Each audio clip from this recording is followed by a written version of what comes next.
place upon ourselves. A cultural standard does have measures of performance. Like, this is the standards we uphold meant to be. Therefore, because we hold these standards, the performance and the behavior is this. Yeah. Therefore, if you're feeling stressed out, you still go to work. If you're feeling stressed out, you still provide. If you're feeling stressed out, you still do this, you still do that. Then the next question is, if I'm bottling up all this stress and I can't go to my missus and share it, I can't go here and share it, or hell no, I'm going to see a counselor to share this, where the hell do I go? And then step one will be, do I go... You were talking before, there's coping mechanisms. Men use a lot of coping mechanisms, whether it's drugs, whether it's alcohol, whether it's like binging with a lot of your mates, pornography, whatever. That if I cannot get this out of me, I will get a coping mechanism that gets me out of me, which actually is negating the real problem. I don't think it's actually a constant process too. Like, men don't, say, lean on drinking and be thinking, oh, I'm doing this because I'm escaping dealing with my, or escaping expressing my emotions. It's not like a cognitive process. No, they require self-awareness. Yeah. Yeah. And I think a lot of people lack self-awareness, but men probably more so. Yeah. And I think just to add one point to that, I think men has been brought up with that kind of feeling of we are fixers. We fix everything under the sun. I'm meant to fix my child, I'm meant to fix my wife, I'm meant to fix myself. So with that fixer kind of mindset, and as a makeup, and really it goes down to the soul. It's almost down to the fabric, the life of a man. Yeah. I am a fixer. Meanwhile, this man is sleepless. This man is suffering. So imagine having that pedestal as a fixer, as a macho. You can't get it wrong. And throw that into the dispensation we are. I know this may be a little bit sensitive, where there's just so much gender equality. Now, I'm all for gender equality. I'm all for that, because we have to do the right thing. It's gone on for so long where people are oppressed. But you have men that are fixers, and you have a situation or a society or a dispensation where you are not allowed to fix. So you end up... In what sense you're not allowed to fix? I'll give you an example. Again, this is where this quickly, and I don't want to take this conversation to a cultural divide, but I know that we of culturally diverse background, it's a big challenge. We're meant to fix our children. We're meant to have in mind or the kind of study they should go to, be an engineer, be a doctor, and then you come to the society where really a child should be whoever they want to be. So it's like you're not allowed to, you have to let it run, and if you try and intervene in it, then you're out of place. Absolutely. And maybe in the past it'd be more so, like you could say you're going to be an electrician or you're going to be at whatever, and but now it's like you can't, as a father or a husband or a man, you can't do that. And I think this is where the question becomes, when do you let go?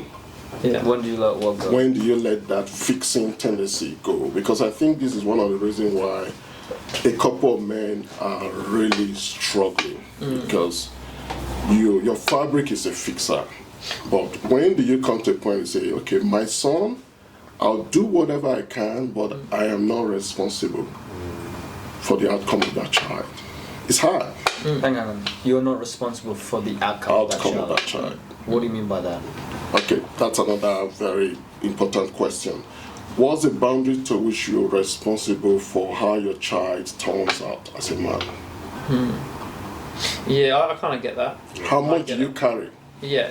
So it's like you've got a son, and you felt like your dad, like I feel this is my personal story. So my dad had expectations on me, essentially to be, masculine, straight, have a family, have children, have a good career, earn money, and I felt that, and I took that on board in my character. I don't know how much of it is me at my core and how much of it is the impression my father put upon me. that was normal when I was a kid, and that was okay. But now if I was to sit in the car and be driving along and you know, my son is 10 years old and I look at him and go, you like girls, right? You know, like that's wouldn't be acceptable. And if they didn't like girls or express themselves femininely, it's something that would perhaps at this stage in my life, I'd be, you know, rub me the wrong way. In what position am I in to go, son, this is the role of a man. You know, this is what I expect of you. And this is what it means to be successful in my eyes. Or should I just, like what you're saying, not be this fixer and allow them to just have their own experience, and I'm just there not to fix or sculpt them, but as a reference they can draw upon or not. Absolutely. You're not trying to fix the child though. Put it back to it. It's not. This is because the notion is you don't prepare the child. You don't prepare the path for the child. You prepare the child for the path. Like from your notion, what I understood was, in the sense of controlling, is trying to say I'm gonna prepare the path for the child. In that notion, it means that you're gonna kind of box your child in and kind of stop them from doing other stuff because this is the way you want them to go. But if you prepare the child for the path, and then that's kind of instilling work habit. You're instilling like heart set. You're instilling like experiences they need, values that they need, which it wasn't. So they didn't understand the hard work I was putting in. They didn't understand the pressures that I was going at the age of 7 all the way. It was the same process. But because my parents never came to parent-teacher, because I'm like, my parents, what's the point of bringing my parents in? They don't understand English.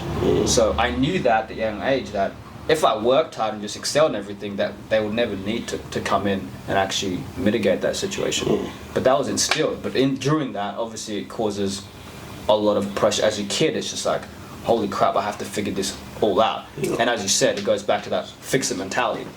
I was wired to fix because I'm like, nobody else is kind of guiding me through here. So I've got to figure it out.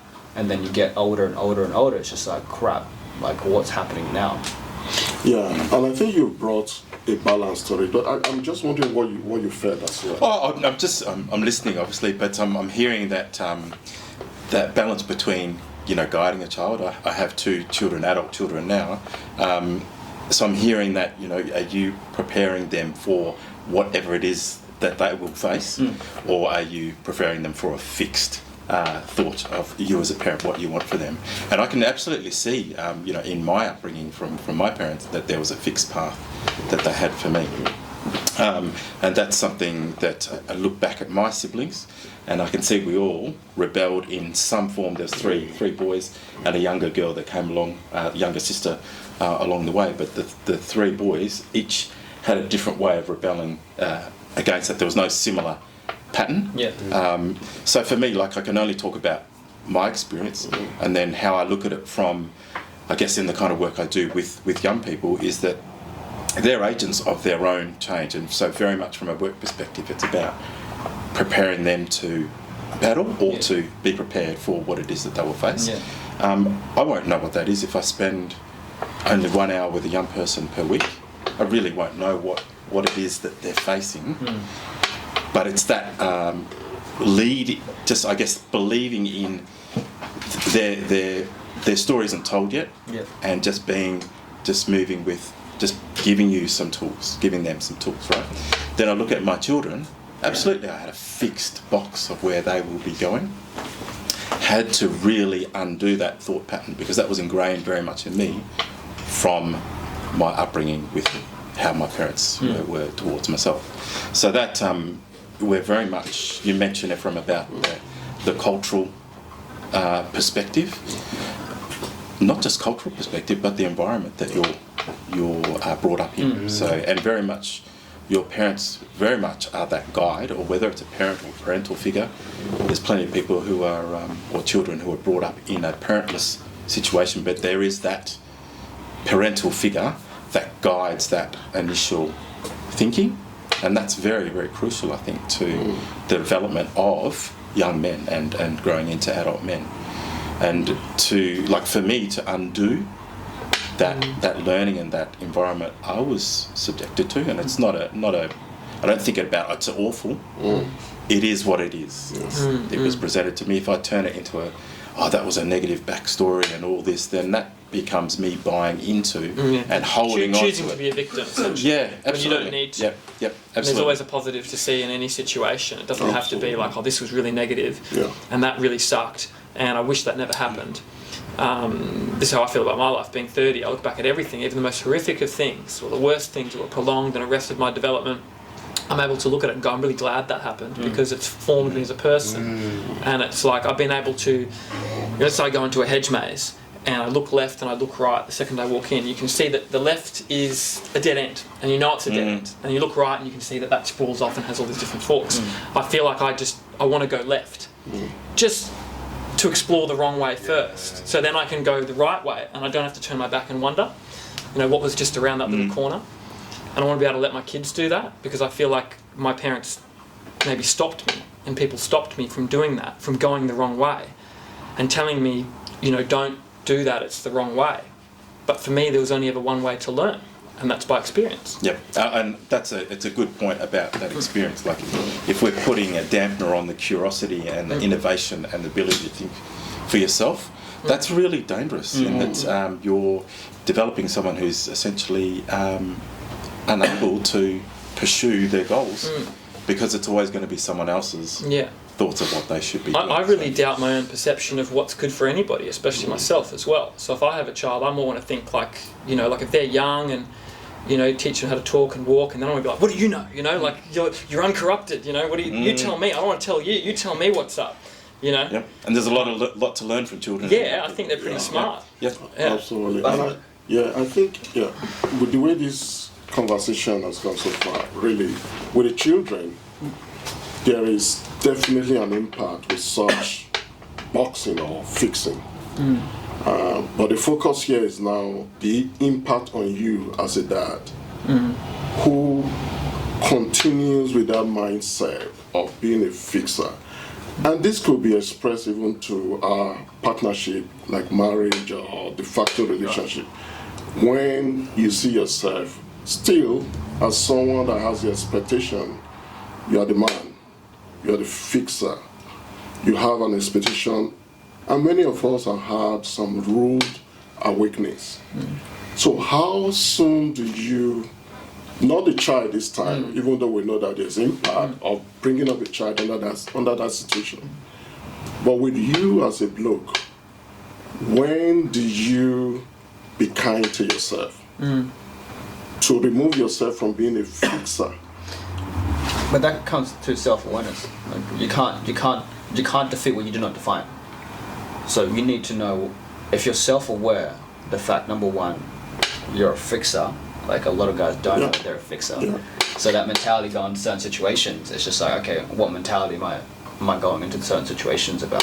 If you want to progress in regard, because I'm not a father myself, so I can only give an example of relationships that have kind of been damaged because of that mentality of I am right, and this is going to go my way. Absolutely. And that's damaged a lot of relationships, because you can't. The point of a relationship is two people in it. Absolutely. If you're saying this is my way, I dictate this, as we're talking about, guiding your child this way, you're going to be in trouble.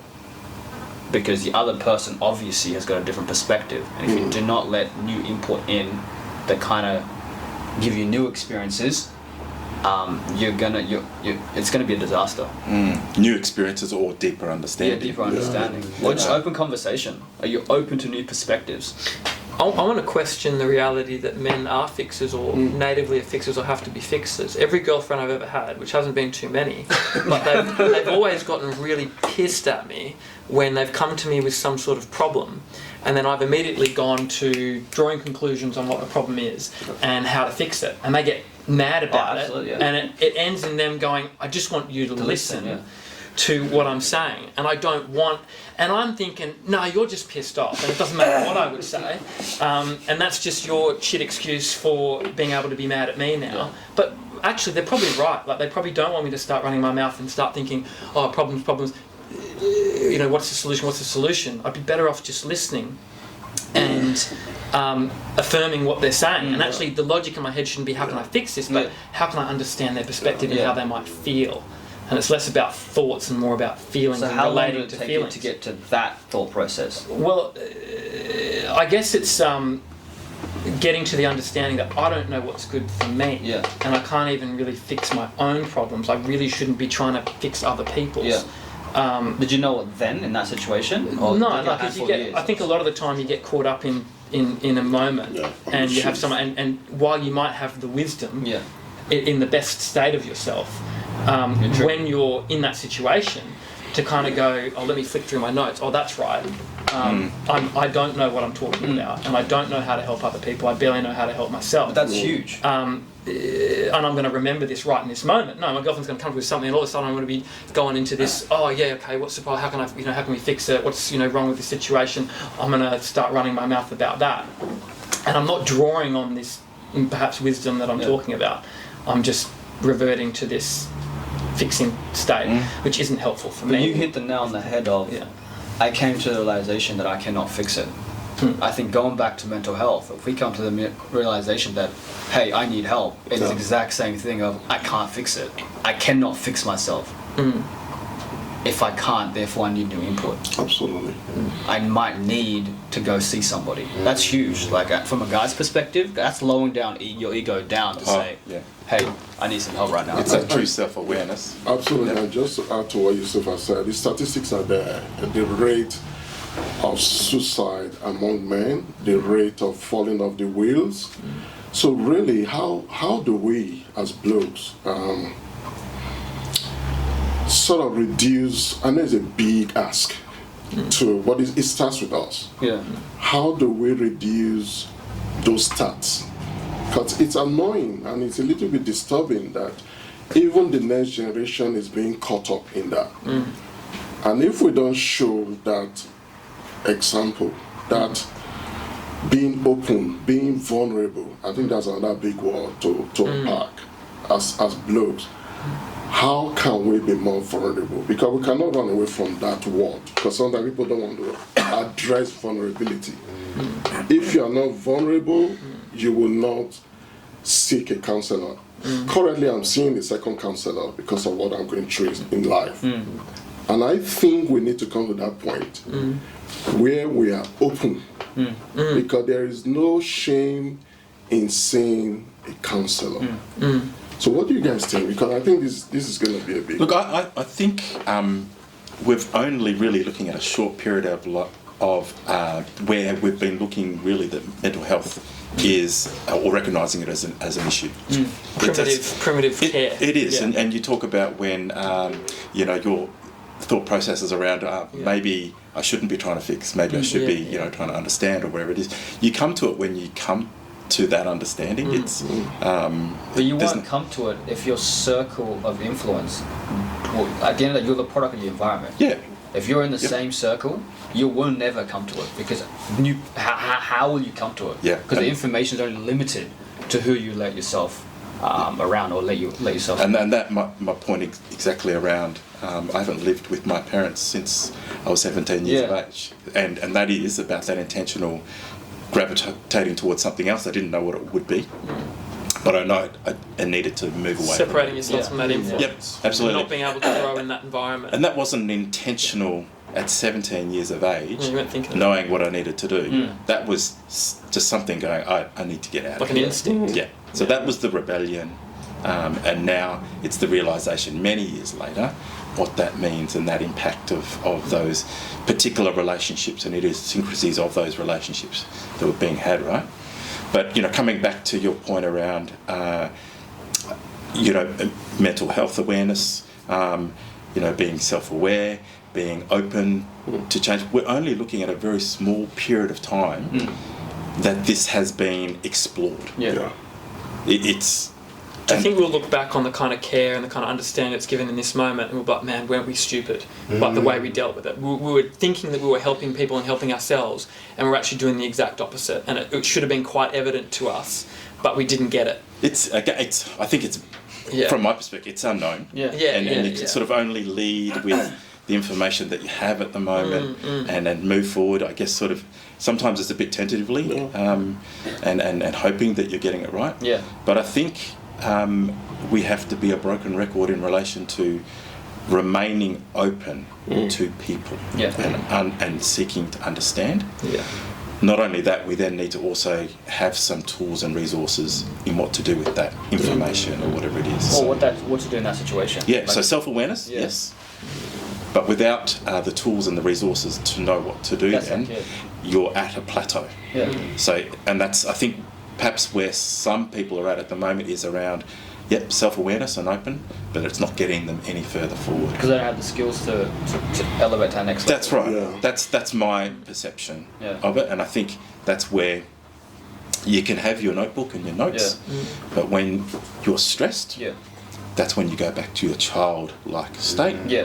and you enact that out again. Unless you've done some real work about building those habits to make that change. You know, talk about having to do and repeat something before it becomes a habit. Yeah. It just doesn't become a little. No, it doesn't. You could like hang a And it's- sign from your forehead that says Yeah. like, don't forget. Yeah, Like, because we're great at reasoning. Oh no, I'm great at fixing. You know, and it's easy to get back Yeah. to that. Yeah, and yeah, then yeah. you're back in that mold again. Absolutely. Yeah. And I think you mentioned something about it. We're going back to that thing, fixing. Fixers. Man, even when I'm struggling, I can fix this. And I'm trying to also take it away from us. And that's why I like the word you use, the sphere of influence. If we do not promote that habit of going to, forget that big word counselor, you know, because sometimes people fear the word shrink, counselors, but being able to talk to someone, Yeah. if I don't model it in my family, how would they ever get it? Because we keep talking about self-awareness. Self-awareness is good, but sometimes self-awareness will not move a young man of these days to take steps. But when they see that model, which they've not seen, I can tell you again, it comes back to culture. 100%. A culture that believes that going to see a shrink means that you are crazy. yeah. A culture that believes that going to see a shrink, it means that you are weak. I think people are really scared of being perceived as crazy for the very fact that they internally, on at least some sort of level, know that they are I think crazy. from men's perspective, it's weak that Yeah. they struggle with. Yeah, not yeah, crazy. yeah, weakness. But I think everyone knows deep down how weak and crazy and vulnerable they are, and it's being exposed in that fact. And I think we have to normalise being exposed in that than what comes down to big things like to let on. And if I've got something deep internally that normal people perhaps never talk about, you don't have normal people. I might say it on my deathbed to somebody, or I might Just have identify. people. It'll just have people that feel that way reality too. The situation. I think. That modeling, and I think this is why they teach us to do counseling properly. If you're a counselor that just sits on your high horse Yeah. and presents a picture Yeah. that someone is coming to see you in my office, Yeah. immaculate office, so well, and that's why people fear that word shrink. Yeah. We should get up being shrinks and being humans. And I really like what you said. We all are, to a great different extent, we are broken. Yeah. Yeah. The world is broken. So when I said just now, and that is true, because I think we have to be more intentional with modeling within the family structure, because it pains me to hear of another youth suicide. And until they see a world that is modeling vulnerability before them, this could be a big aspiration, because there's no guarantee there will not be another society